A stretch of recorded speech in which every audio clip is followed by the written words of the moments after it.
Assalamualaikum warahmatullahi wabarakatuh. Saya akan mempresentasikan eh, tugas sistem informasi manajemen di minggu kelima atau pertemuan kelima. Perkenalkan, nama saya Fadli Yumarta, NIM 190439. Langsung saja saya mempresentasikan jawabannya dari buku bersumber Kali. Apakah Big Data benar-benar menjadi masalah tersendiri atau apakah penggunaan, kontrol, dan keamanan data merupakan masalah yang sebenarnya? Berikan contoh spesifik untuk mendukung jawaban Anda. Jawaban saya, definisikan Big Data dan diskusi karakteristik dasarnya. Big Data terdiri dari aset informasi bervolume tinggi, berkecepatan tinggi, dan beragam, yang memerlukan bentuk pemrosesan baru untuk memungkinkan pengambilan keputusan yang lebih baik, penemuan wawasan, dan pengoptimalan proses. Big Data memiliki tiga karakteristik berbeda: volume, kecepatan, dan variasi. Karakteristik ini membedakan Big Data dari data tradisional, yaitu volume. Big Data terdiri dari sejumlah besar data. Velocity, Big Data mengalir ke organisasi dengan kecepatan luar biasa. Beragam, Big Data mencakup berbagai macam data yang berada dalam format data yang berbeda. Nomor dua, apa implikasi dari memiliki titik data yang salah di Big Data Anda? Apa implikasi dari data pelanggan yang salah atau terduplikasi?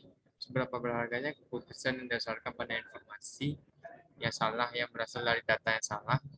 Jawab saya, poin data yang salah dalam Big Data dapat menyebabkan atau mempengaruhi perusahaan dalam proses membuat keputusan bisnis yang tentu dapat berdampak negatif terhadap perusahaan.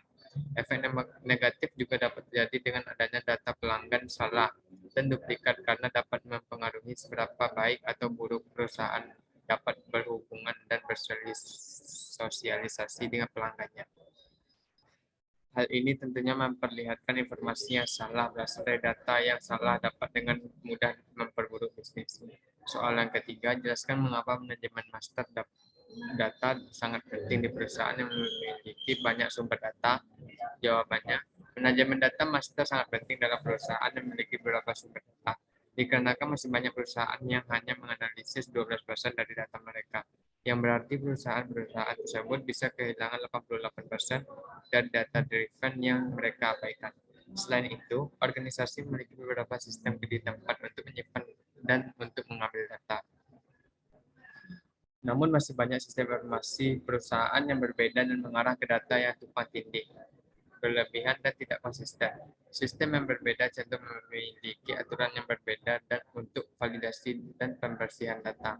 Perbedaan tersebut membuat sulit bagi perusahaan untuk mencapai yang konsisten, lengkap, dan relevan data master. Beralih ke buku bazar, pertanyaannya, apa itu virtualisasi dan bagaimana hal itu membantu mendorong era data besar? Jawabannya, data virtualisasi adalah suatu data yang digunakan untuk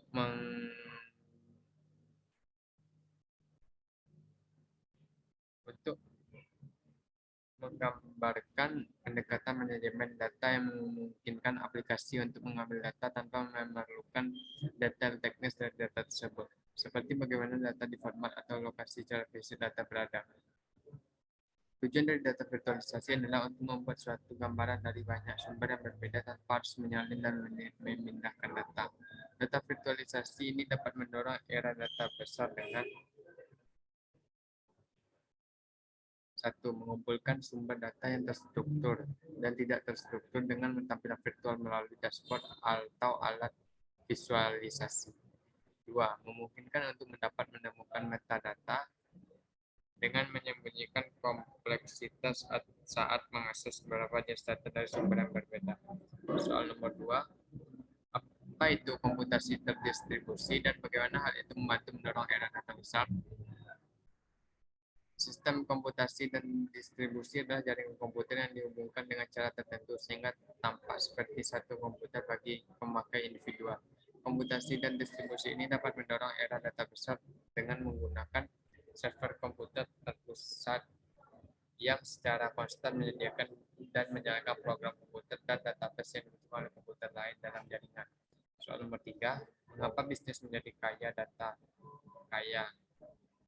tetapi miskin informasi? Terutama yang menyebabkan bisnis kaya akan data tapi informasi yang buruk karena adanya kurang kontrol terhadap data bisnis dan kesalahan dalam pengelolaan data sehingga mempengaruhi kualitas informasi suatu bisnis. Soal nomor 4, apa itu gudang data dan mengapa bisnis ingin menerapkannya? Gudang data atau data warehouse adalah sistem komputer yang bertugas untuk mengarsipkan dan menganalisis sebuah data historis untuk keperluan suatu organisasi atau bisnis tertentu. Informasi yang dikelola dapat berupa data terkait penjualan, gaji, serta informasi harian lainnya.